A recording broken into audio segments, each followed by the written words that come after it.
Hi guys, welcome back to Cynthia's Crossings End of Life Services. I'm Christelle Anderson, End of Life Doula, and I'm going to talk to you today about long-term care and how to prepare for it. So there's a lot of misconceptions. Unfortunately, Medicare does not cover long-term care.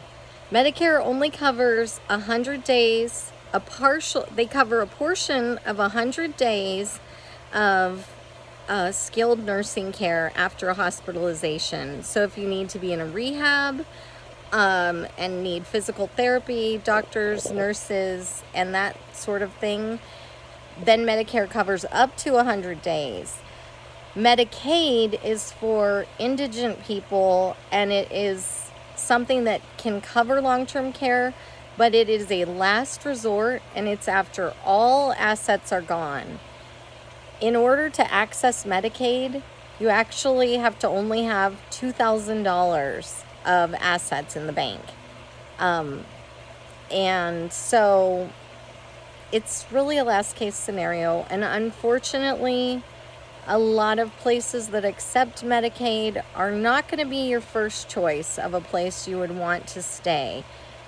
The conditions may be poor, and it's not something we want to rely on. So I'm going to tell you everything I just learned, because I just went to a seminar, and I'm going to give you a little, I just want to let you know this seminar was put on by a financial planning institution, and so I'm sure it was biased. So I also want to say it was great information, but there is no one-size-fits-all scenario, okay?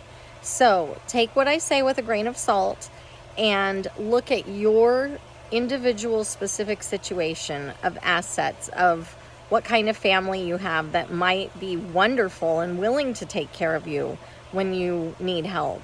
And maybe if you don't have that family, what are we going to do instead? So there's lots of variables, and I'm going to try to break it down simply for you. So what long-term care consists of is home caregiving companies. It can be adult daycare. It can be a skilled nursing facility, and it can be an assisted living facility. So that constitutes long-term care. Now, most long-term care policies, they can be activated into effect for you to access your benefits if you are unable to do 2 of the 6 activities of daily living. Those are eating, toileting, transferring, bathing,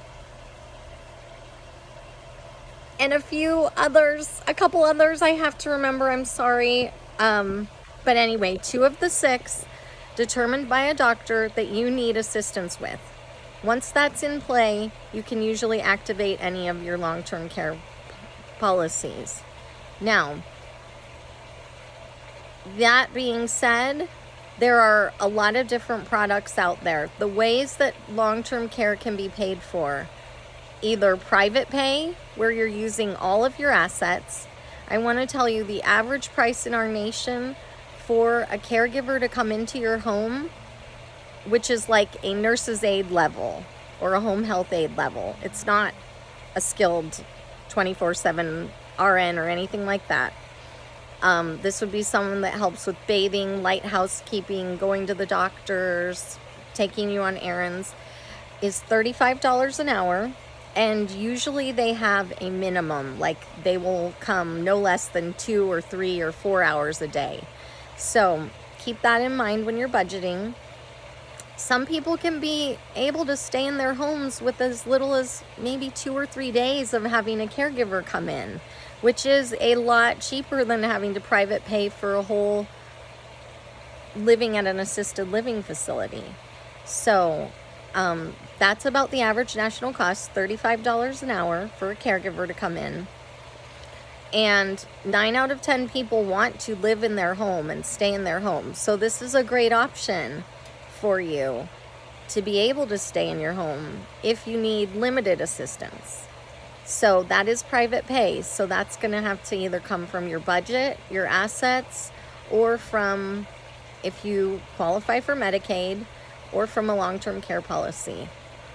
The average cost for full-time inpatient assisted living care per year or skilled nursing care is $140,000 a year.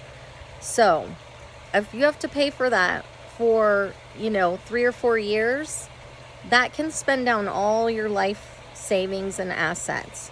So if you want to protect those assets and have something to leave for your children, you can get a long-term care policy. There's several different products.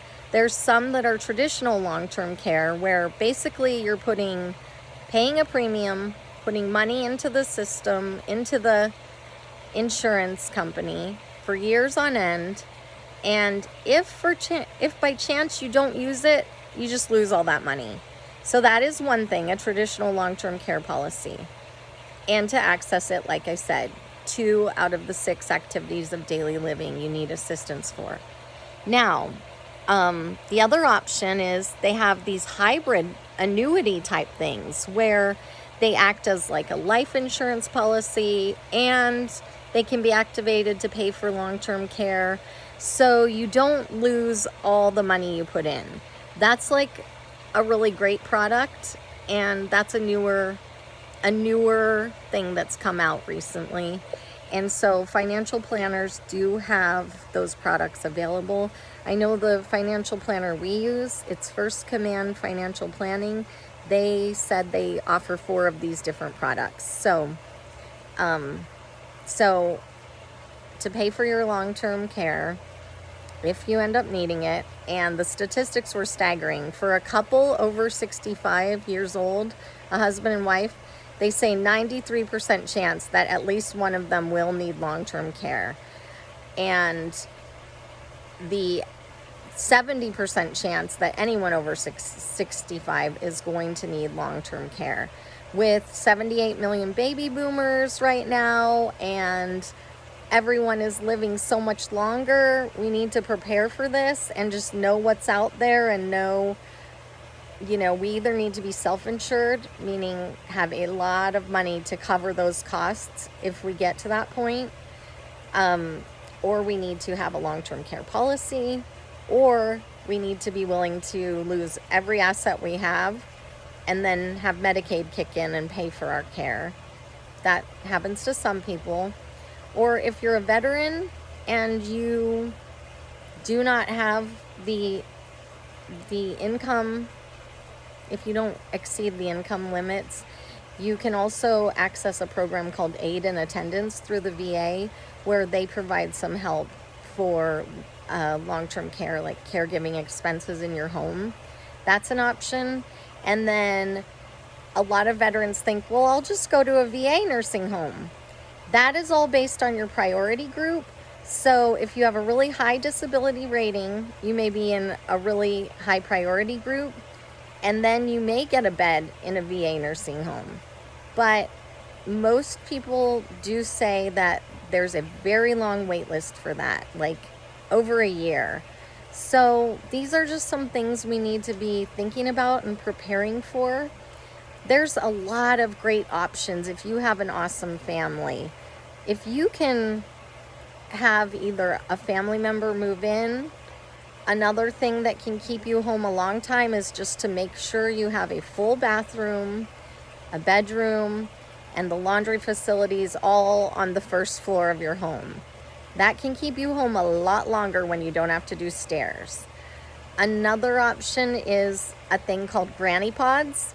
They're like these little cottages, and they can be they're like retrofitted to have oxygen in them.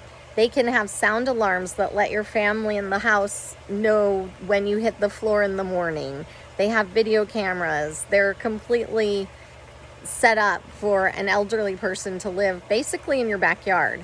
So if your child or a family member has room to have one of these granny pods, They run anywhere from, I think, $70,000 all the way up to $250,000, however high tech you want to get them.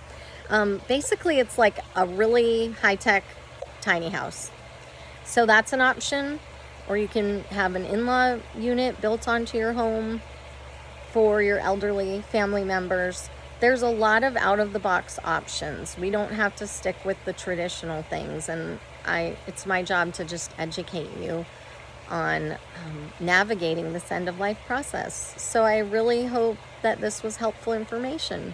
And if you'd like any other information, you can always go to my website, cynthiascrossings.com, or you can email me at cynthiascrossings@gmail.com. And I'm happy to answer any questions and serve you in any way I can. Thanks, and have a great day.